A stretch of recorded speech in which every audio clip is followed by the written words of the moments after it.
Good afternoon, everyone. Thank you for having me here today. My name is Lara, and I'm the brand manager at HarperCollins Publishers. And I just realised that.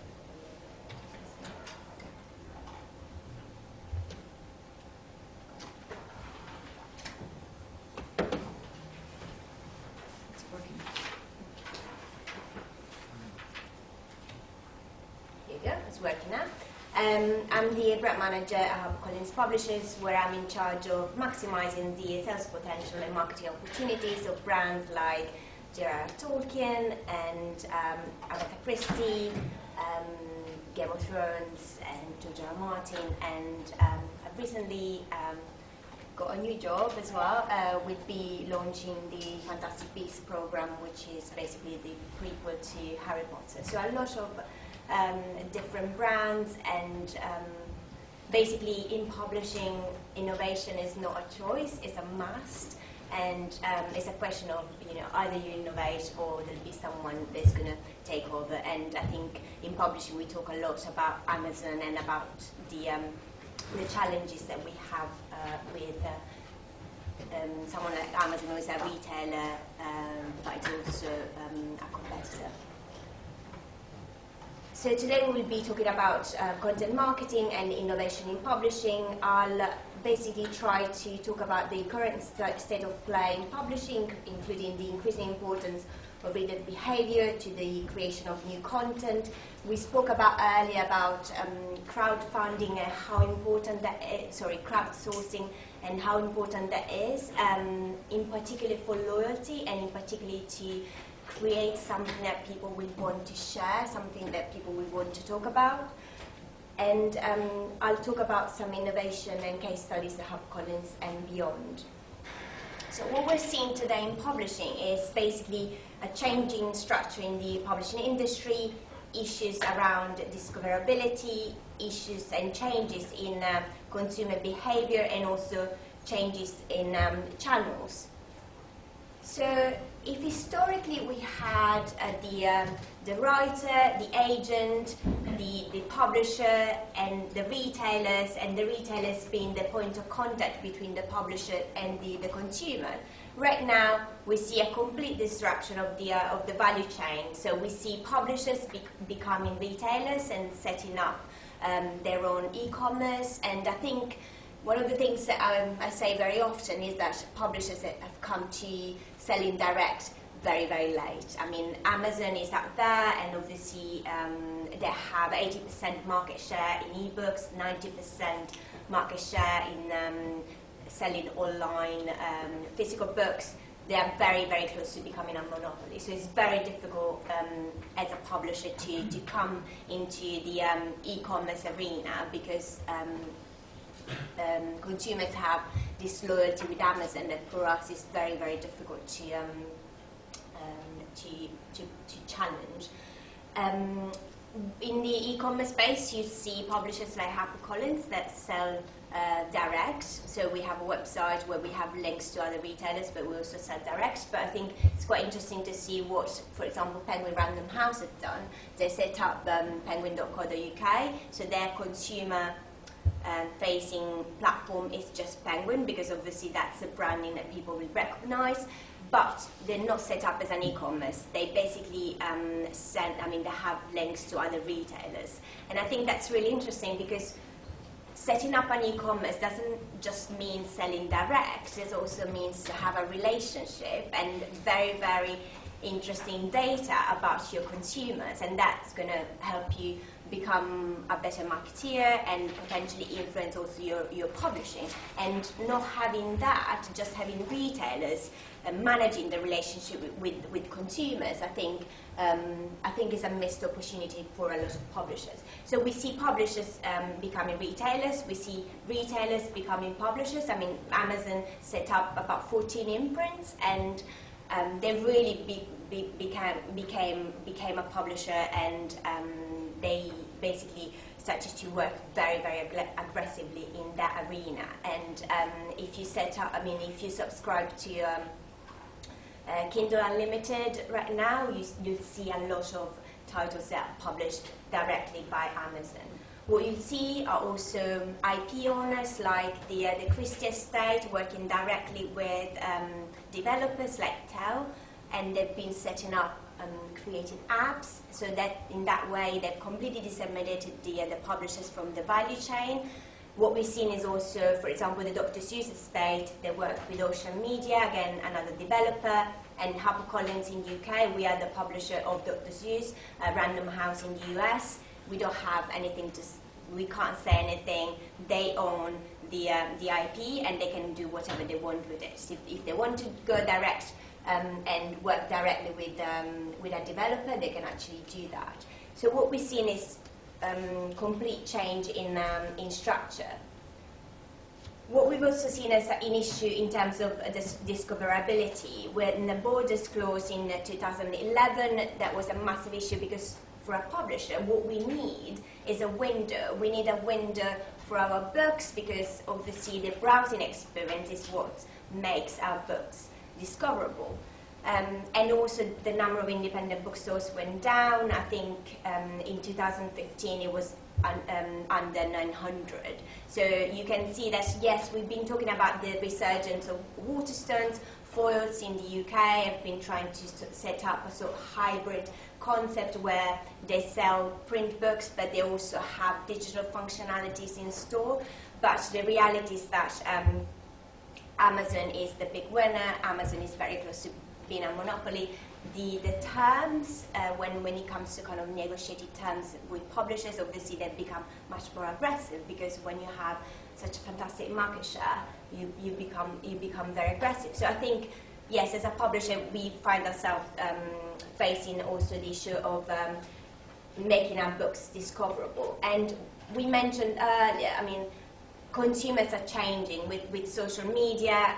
Consumers are now used to talking directly with us, with the publishers. They're used to talking to their favorite authors, and they want an immediate response. I mean, they want to own that relationship. They want to own that conversation. But in terms of book production, what we've seen is polarization towards quick entertainment on the one hand. So it's basically the equivalent of, you're not watching movies anymore, you're watching 3 episodes of House of Cards on Netflix, or 3 episodes of Game of Thrones.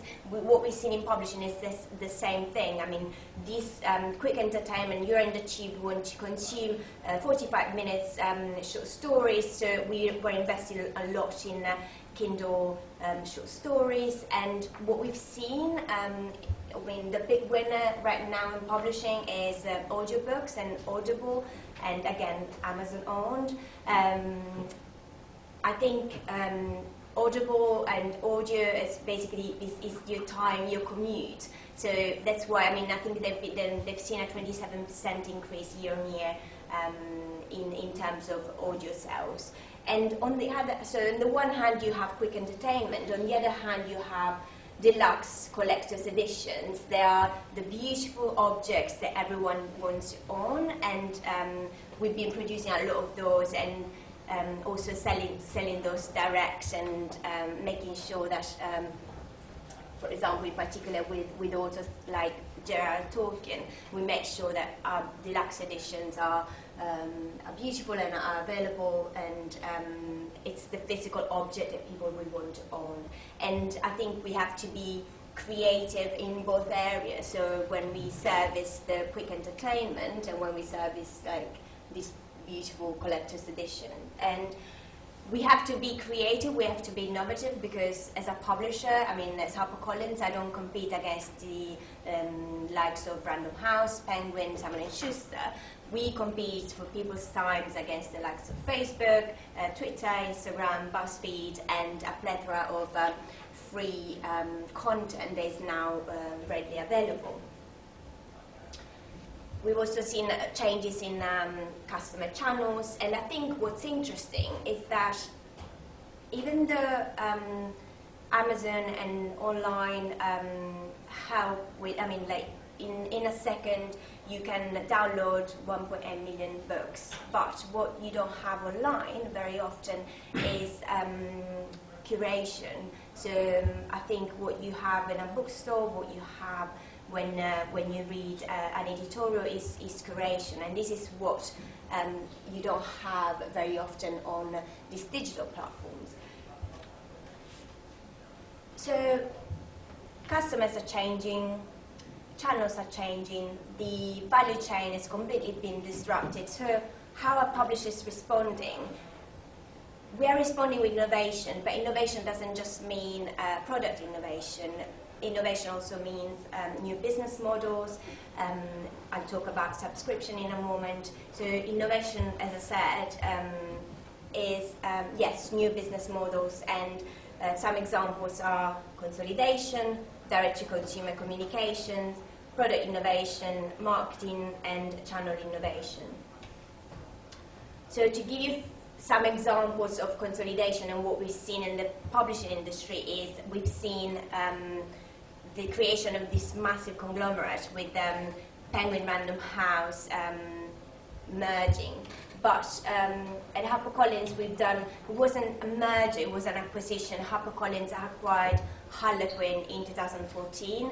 Harlequin was historically a romance publisher, and the reason why HarperCollins bought it in the first place is because Harlequin are going to offer HarperCollins the infrastructure to be present in 16 countries and be able to publish in 16 foreign languages. So I think what HarperCollins saw was that in order to be able to be truly global and not being just World English global as historically HarperCollins was. So HarperCollins had offices in Canada, Australia, New Zealand, obviously US and UK. So World English global. But with the acquisition of Harlequin, from one day to another, we had the infrastructure to be able to publish in 16 other languages. So this is an example of innovation, of something that is not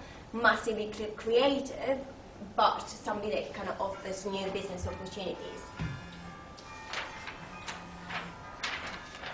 And then we discussed about the importance of direct-to-consumer communications, and all the different publishers have been setting up e-commerce. They're really strong in terms of creating communities, and in particular developing verticals. So when I talk about vertical, I talk about something like we have a website. It's also a social media platform that we call Killer Reads, and this is where we sell all our crime titles. So it's basically we try to identify the consumer and we sell to that consumer all our crime titles, and Penguin Random House have something similar with an imprint that they call Dead Group Books. So I think direct-to-consumer communication is very important, is where innovation is going, and I think going back to crowdsourcing, I think being able to talk to the consumer and being able to launch campaigns, you really make people talk about your books. And also, type of innovation is channel innovation. We have at HarperCollins, we were one of the first publishers that started to investigate subscription models. So we worked closely with Script and also Oyster. Oyster closed down at the beginning of the year. I think it'll be a question of seeing who survives in this area. I mean, I definitely think that subscription has a future. I mean, a lot of our activities are based on subscription, from if you think about the gym, if you think about, so I think there is an opportunity in publishing. I think a lot of publishers are nervous about subscription because they think that subscription might cannibalize the book sales, but actually what we're seeing is that it's just creating incremental sales, and it's also creating discoverability, because in particular for the backlist, because all the promotions, all the retail promotions are based on the front list, so on the new books that are released. What subscription program allows it to do is to push the backlist that otherwise would be ignored. And in product innovation, we developed a number of apps. To be honest, I can't see the future of book publishing being in apps. I mean, we developed a lot of apps. For example, when The Hobbit was the first film was released, we developed an app in collaboration with Warner Brothers. We've seen, I mean, we haven't seen a massive return on investment in terms, I mean, it was a fantastic marketing app, and we've done a similar thing for Game of Thrones, but I think people still want the reading experience, and I think apps are probably for utility and for games, and a lot of the app space is dominated by free items or freemium items.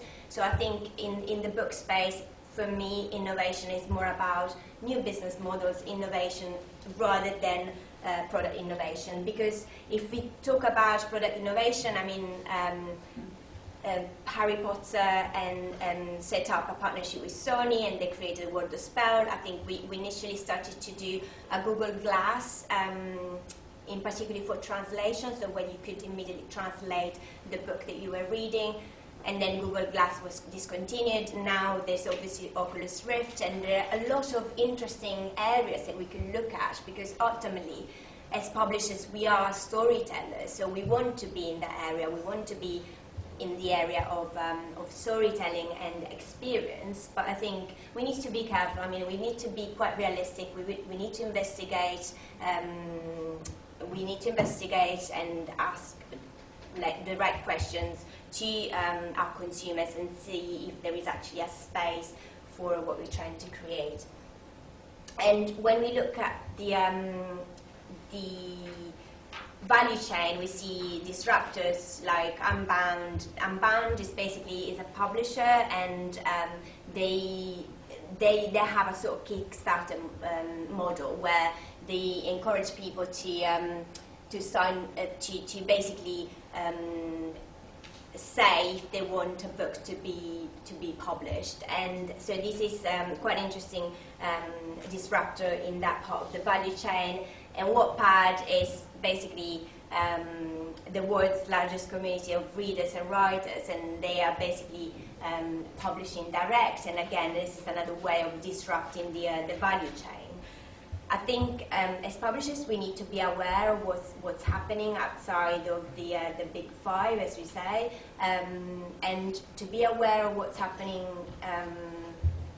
outside of the big five is very important to innovate, and to innovate also in marketing. And I'll try and talk very quickly about a campaign that we did for the Monogram Murders, and I'll talk about that in a moment. But when I try to come up with new ideas for a marketing campaign, what I try to do is to look outside of the world of publishing, because I think what I've seen is that inspiration for me comes from campaign in the car industry. I think The Art of the Heist is quite an old campaign. I think it was in 2005, but still, I mean, it's a multimedia campaign that's still kind of, very fresh in my mind, and I think is the inspiration behind a lot of campaigns I've run after finding out about it. And also the Fox Entertainment campaign for Prometheus, again, multimedia campaign made of a lot of hints and a sort of treasure hunt, and I think I really liked the idea. So when I tried to come up with new ideas for my marketing campaigns, for me it's very important to look outside of the industry. And now I want to talk very briefly about one of the campaigns that we run, and that was for the hardback release of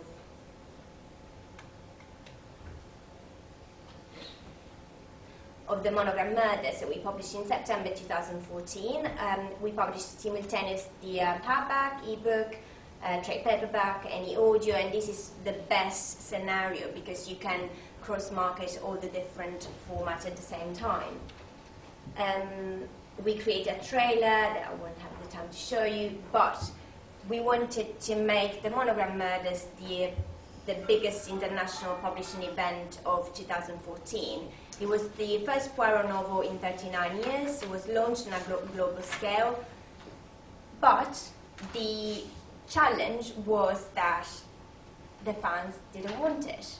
they didn't want a new Poirot that wasn't written by Agatha Christie.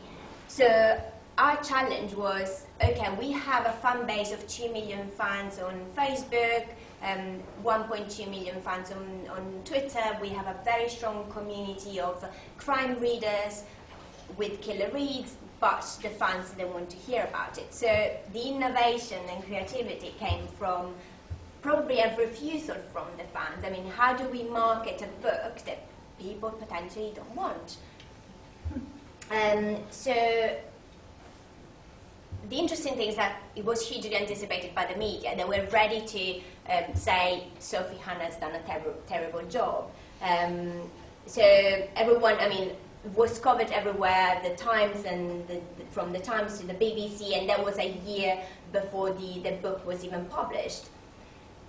So how do you create an international publishing event, develop a Sunday Times bestseller, secure halo effect on the backlist? We wanted to engage the core audience, so the Christie reader, but also reach a new audience because we were quite ambitious with our sales target. And to do this, we wanted to do something innovative around a co-creative idea. So we had key moments that we identified. So we had a number of content teasing initiatives. We wanted to develop a narrative, and we wanted to obviously create a publishing event. And then we knew that we had publicity that would be around the book release. And obviously, as publishers, for us, it's also very important to secure longevity and make sure that book keeps on selling after September of publication. So we developed a number of content teasing initiatives. We worked with the Times, where we basically revealed the book title, and we did a crossword, a Poirot-inspired crossword with the author, talking about engaging with the fan base. And as soon as you do something with the Times, the Mail Online picks it up, so you kind of reach a wider audience. We did a number of kind of cover reveals, so we did it for the US and we did it for the UK, Entertainment Weekly in the US and Shortlist in the UK. We obviously amplified on Christie channels, and that's where we had all the time, we don't want this, I mean, just leave us alone. I mean, we don't want to talk about. But we started to see that, you know, creating content, people started to engage with it. So the total review had 5,000 views, and the ebook started to kind of raise in the Amazon chart as we started to tease content. But what I want to talk now in the last probably 3 minutes is that we started to develop a narrative. So we pretended, so you don't want to hear about a new Poirot, I want to talk to you about the new Poirot. I'm going to talk to you about the Bloxham Hotel, which is this fantastic hotel that was open in the 20s and then for some reason shut down, and it's probably going to reopen in September if you let us. So that allowed us to set up, obviously we created a microsite, we created social media channels, but what that allowed us was to, so we had a lot of emails going out talking about the partnership, but what that allowed us was to set up a number of different partnerships and be creative in terms of who we're talking to basically talk about our book. So we set up a number of partnerships with travel sites, with Metro, with Trivago, with Emerald Street, and obviously The Guardian. We did a partnership with Google. We did a Google Hangout with the author, revealing in the end the location of the Bloxham Hotel. But how did we build the intrigue? So, as I said, we're not talking about monorail murders. At the beginning, we're talking about this hotel reopening in September. We had all the different websites talking about it and talking about the grand reopening. We did a small advert in Metro, and Secret Escapes did a blog post talking about the Bloxham Hotel and how it was back. And same thing, but Trivago promoted it on the site. And what's interesting for me is the reach audience. We said earlier, that we wanted to go beyond the Christie fan base, and with this we managed to do that, because these are areas, these are sites where you wouldn't normally hear about books. So in a way, it's an uncrowded place. I mean, it's an uncrowded environment, and we reach the reach audience. So we go beyond the Christie fan base. We're talking to people interested in travels, people interested in cocktails. We did a cocktail competition. We went to Latitude Festival with an artist, because basically it was based on the plot line in the book. But basically what this allowed us to do was to start creating a database of names and subscribers, and that we could reach out to. And by the end of the campaign, we had about 10,000 emails about subscribers that we could target when the book was finally out in September. And what, people started to react to the, Bloxham Hotel, fantastic. People started to understand that something was up when basically on the website you obviously have to have the legal lines at the bottom, and I managed to remove HarperCollins, but the address is the Dublin address of our office, so that people started to realise actually there was something between the Bloxham Hotel and HarperCollins.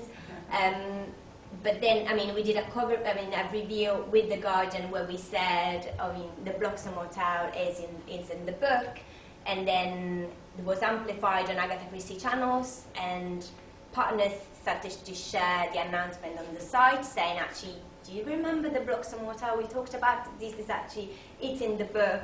And people from going, oh my God, I don't want to hear about that, started to be intrigued and interested. And a lot of people said, oh my God, but now we want to go to the Bloxham Hotel, and said, don't worry, we have the Bloxham Hotel for you. And we did, basically Sophie, the author, did a Google Hangout, and we worked with Google to reveal the location of the hotel, and the hotel was a grand reopening at the Ritz. We dressed the Ritz as the Bloxham Hotel. We had a immersive theatre company that recreated the story in the book, and you could follow what was happening in the book.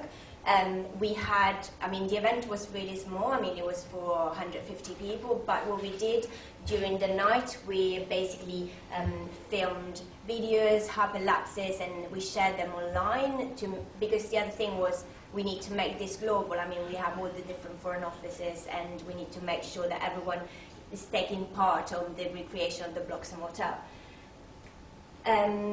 So you could watch the mystery of the Bloxham unfold on the site, and a lot of the author publicity picked up on the campaign. So they also mentioned that Sophie was at the Bloxham, and so I think what was interesting for me was that we managed to change the sentiment, and changing something that was starting as extremely negative to something that was intriguing and was really true to the brand, the Poirot brand, and the crime. And actually what's interesting and what's really good for me now is that I'm publishing in September 2016 the new Hercule Poirot novel. It's called Closed Casket, and we've started to do very similar activities in terms of content design initiatives. So we put up the new cover, the US and UK cover, and it was interesting to see how now the fan base has got used to the idea, so they're not as negative as they were before. So I think hopefully my job is going to be much easier this time around. So thank you so much.